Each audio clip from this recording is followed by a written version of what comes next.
Chocolate টাপ cake. প্রতি বাইটে চকলেটই, প্রত্যেকটা লেয়ারে লেয়ারে চকলেট। যারা চকলেট লাভার আছেন তাদের জন্য এই চকলেট টাপ কেকটা।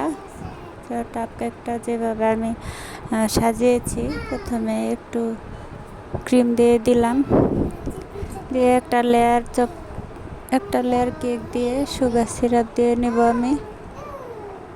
সুগার সিরাপ দিয়ে কভার করে নেব। স্পঞ্জ কেকে সুগার সিরাপ অবশ্যই দিতে হয়। সুগার সিরাপটা দেওয়া হয়ে গেলে আমি ক্রিম দিয়ে নেব। আমি সুগার সিরাপটা দেওয়ার প্রায় শেষ। এখন আমি ক্রিম দিয়ে নিচ্ছি। পাইপিং ব্যাগের সাহায্যে একটা নজল ভরে আমি তার সাহায্যে ক্রিমটা দিয়ে নিচ্ছি।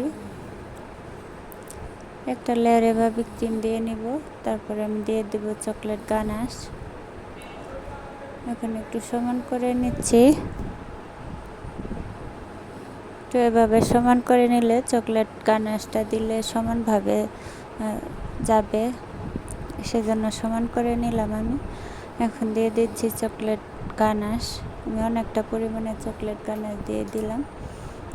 দিয়ে চকলেট গানাশটা একটু সমান করে নিয়ে আবার আরেকটা লেয়ার কেক দিয়ে আমি আবারও সুগার সিরাপ দিয়ে নিচ্ছি। সুগার সিরাপটা দেওয়া হয়ে গেলে দিয়ে দেব আমি আবারও ক্রিম। একটা লেয়ার ক্রিম দিয়ে দিব আবার। ক্রিমটা দিয়ে আবার একটু ভালোভাবে সমান করে নেব। এটাই আমার লাস্ট লেয়ার। আর কোনো লেয়ার আমি দিব না, এজন্য ভালোভাবে একটু সমান করে নিলাম। এখন অনেকটা বেশি পরিমাণে আমি চকলেট গানাশ দিয়ে দিলাম। দিয়ে একটু আমি সমান করে নিচ্ছি।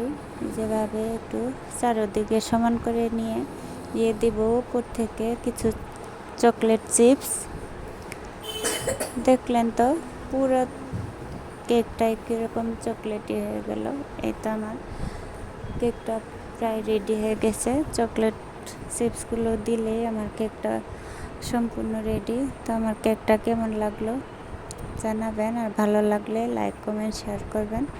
আর যারা ইউটিউব চ্যানেল থেকে দেখবেন তারা একটা সাবস্ক্রাইব করে দিবেন। ধন্যবাদ সবাইকে।